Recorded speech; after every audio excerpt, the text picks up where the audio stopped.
बिस्मिल्लाहिर्रहमानिर्रहीम। अस्सलाम वालेकुम dear viewers, welcome to the Zia institute of physics. आज की वीडियो में हम आपको बताने वाले हैं सप्लीमेंट्री यूनिट्स के बारे में, और ख़ासकर सप्लीमेंट्री यूनिट में जो हमारा आज का टॉपिक है वो है रेडियन। तो लिख लेते हैं सप्लीमेंट्री यूनिट्स। 1960 में एक कॉन्फ्रेंस हुआ जिसे हम सिस्टम इंटरनेशनल या international conference of units and measurement भी कह सकते हैं। तो उसमें यूनिट्स को दो हिस्सों में तकसीम किया गया। एक यूनिट्स थे बेस फिजिकल यूनिट्स और दूसरी थी डिराइव्ड यूनिट्स। इनके अलावा दो यूनिट ऐसे थे, एक था स्टेरेडियन और दूसरा था रेडियन, जिसके बारे में कुछ भी डिसीजन न हो सका। तो फिर 1995 में बाद में उनको as a derived unit declare किया गया। तो आज का हमारा टॉपिक है सप्लीमेंट्री यूनिट्स, और सप्लीमेंट्री यूनिट्स हमारे पास है टू यूनिट्स, एक है रेडियन और दूसरा है स्टीरेडियन। आज का हमारा टॉपिक है रेडियन, तो यहां पर लिख लेते हैं रेडियन।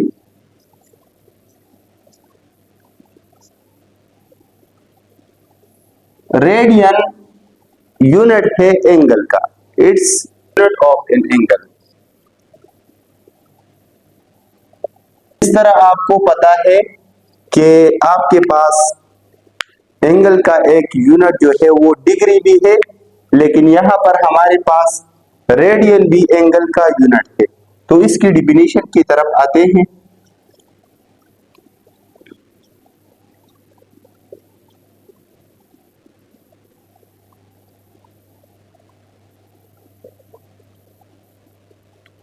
डिफिनीशन पे आने से पहले हमारे पास यहाँ पर कुछ टर्म्स है जो कि शायद आप जानते भी हो, लेकिन जिनको पता नहीं है तो उनके लिए मैं डिक्लेयर करना चाहता हूं।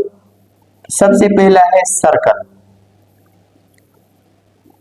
सर्कल किसे कहते हैं? Circle set of points which are equidistance from a fix point.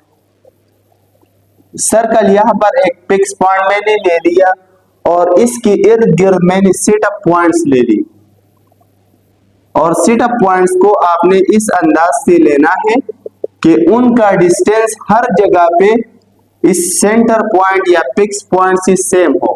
तो इस ज्योमेट्रिकल फिगर को सर्कल कहते हैं, geometrical figure.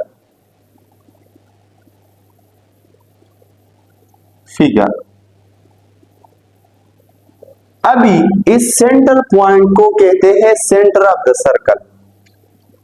Centre point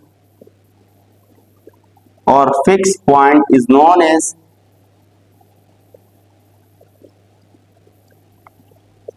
centre of the circle. Circle किसे कहते हैं? ये एक ज्योमेट्रिकल फिगर है, और ये किस तरह बनता है? जब आप एक फिक्स पॉइंट ले लें और उसके इर्द गिर्द आप सेट ऑफ पॉइंट्स ले लें, और उन सेट ऑफ पॉइंट्स का इस फिक्स पॉइंट से डिस्टेंस सेम हो, तो इस ज्योमेट्रिकल फिगर को सर्कल कहते हैं। सर्कल की सेंटर को सेंटर ऑफ द सर्कल कहते हैं, और सर्कल की बाउंड्री को सरकमफ्रेंस कहते हैं। दूसरा टर्म है हमारे पास सरकमफ्रेंस। सरकमफ्रेंस को आप लिख ले बाउंड्री ऑफ द सर्कल, और इस बाउंड्री ऑफ द सर्कल का लेंथ होता है 2 पाई आर। 2 pi are. इसके अलावा हमारे पास एक तीसरा टर्म भी है, रेडियस। ये ऐसे टर्म्स हैं जो इस टॉपिक में इस्तेमाल होते हैं, तो इसलिए हम यहां पर एक्सप्लेन करने जा रहे हैं। Radius. Radius centre of the circle और सरकमफ्रेंस के एनी पॉइंट के दरमियान डिस्टेंस को रेडियस कहते हैं। तो रेडियस लिख लेते हैं डिस्टेंस बिटवीन सेंटर पॉइंट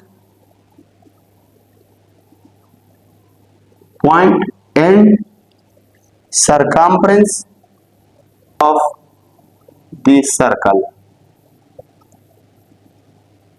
यहां तक अभी समझ में आ गया। अभी एक वर्ड और भी है जिसे आर्क कहते हैं, आर्क। 4 नंबर पे आता है आर्क। आर्क किसे कहते हैं? सरकमफ्रेंस का कुछ भी हिस्सा ले लो, फॉर एग्जांपल ये आपने ले लिया कुछ हिस्सा, तो इसी कहते हैं आर्क। आर्क भी फिर 2 टाइप्स के होते हैं, मेजर आर्क और माइनर आर्क। फॉर एग्जांपल ये आपने एक आर्क ले लिया तो जो बाकी रह गया ये है मेजर आर्क और ये वाला है माइनर आर्क। आर्क किसे कहते हैं? पार्ट ऑफ द सरकमफ्रेंस को आर्क कहते हैं। तो हमारे पास डिफिनीशन में लिखते हैं, angle subtended at the centre of the circle by an arc of length equals to the radius of the circle. इंतहाई आसान डिफिनीशन है। ये है सेंटर पॉइंट और ये है रेडियस। ये लेंथ यहां तक डी पॉइंट तक, ये हो गया रेडियस। अभी यहां पर एक दूसरा एरे आएगा और वो एक एंगल बनाएगा, लेकिन आपने इस जितना आपने रेडियस लिया है उतना ही आपने सरकमफ्रेंस पे कहीं भी उतना ही लेंस ले ले। फॉर एग्जांपल आपने, और ये यहां पर जो आपने लेंथ ले लिया ये है रेडियस के बराबर। अब ये पॉइंट जितना एंगल सेंटर के साथ बनाता है तो इस एंगल को हम रेडियन कहते हैं। अभी डिफिनीशन बहुत ही सिंपल है। आपने यहां पर सरकमफ्रेंस से इतना आर्क लेना है जितना कि रेडियस का लेंथ है। वो आर्क सेंटर के साथ जितना एंगल बनाएगा उसे हम रेडियन कहते हैं। और दोबारा मैं एक्सप्लेन करने जा रहा हूं। फॉर एग्जांपल आपने ये आर्क ऊपर की तरफ ले लिया, अभी इस बार मैं आर्क ले रहा हूं और आर्क का लेंथ कितना होना चाहिए? फॉर एग्जांपल ये रेडियस, जितना रेडियस है वहां पर इतना ही आर्क ले लो, L is equal to R।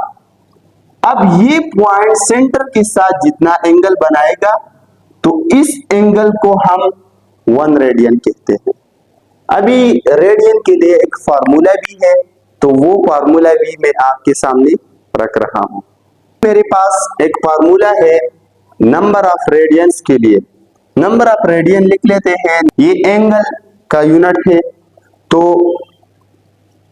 Arc length divide by radius of same circle. इसी फार्मूला को मैं नीचे लिख रहा हूं, तो ये है number of radian is equal to arc length कितना है S और radius of the same circle को हम R पे रिप्रेजेंट करते हैं और नंबर ऑफ रेडियन को हम थीटा भी लिख सकते हैं, तो theta is equal to S divide by R और S डिवाइड बाय R को आप S is equal to R theta वाला इक्वेशन लिख सकते हैं। अभी आपको पता है कि पूरे सर्कल में कितने रेडियंस होंगे। अभी इसको हम मालूम करते हैं कि कंप्लीट सरकमफ्रेंस कितने रेडियंस बनाता है, या इसके अलावा 1 रेडियन में कितने डिग्रीज होते हैं। तो ये कन्वर्जन का फार्मूला है, वो भी मैं यहाँ पर लिखने जा रहा हूँ। Number of radians in 1 revolution, इसके लिए हमारे पास फार्मूला है number of radian is equal to S divide by R। अभी 1 रिवॉल्यूशन जो है वो 1 कंप्लीट सरकमफ्रेंस है और S की बजाय हम पुट करेंगे 2 पाई R। तो इक्वेशन में आते हैं, रिलेशन बिटवीन रेडियन और एंड डिग्रीज। अभी ये रिलेशन हमने फाइंड आउट करना है कि डिग्रीज और रेडियन के दरमियान क्या रिलेशन है। तो number of radian in 1 revolution वो है circumference of the circle divide by radius of the same circle. अभी कंप्लीट रिवॉल्यूशन में सरकमफ्रेंस की वैल्यू है 2 पाई R, तो इसकी जगह हम 2 पाई R पुट कर देते हैं और radius of the same circle को हमने R पे डिनोट किया है। तो r कैंसिल विथ r, तो number of radians in one revolution, एक कंप्लीट रिवॉल्यूशन में हमारे पास कितने रेडियंस होंगे? 2 पाई रेडियंस।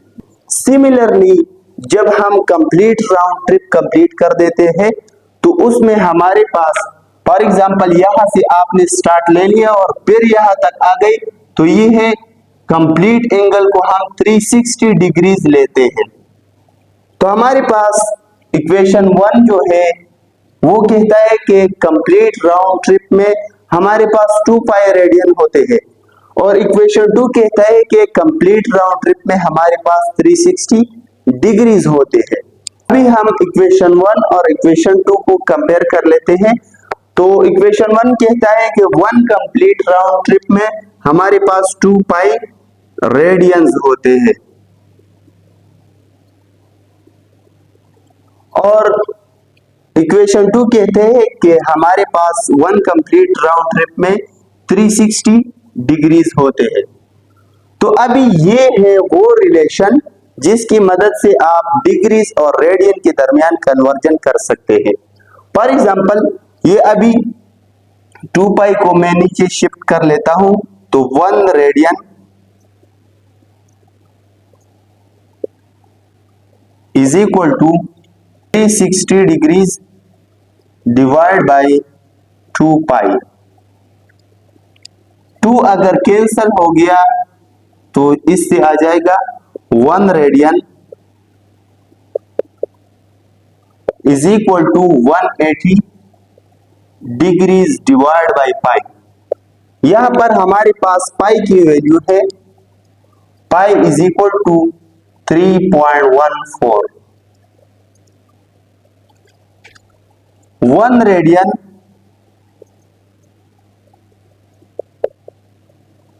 इज इक्वल टू, इसको डिवाइड कर लेते हैं तो ये है 180 डिग्रीज डिवाइड बाय 3.14, और इससे आएगा 1 रेडियन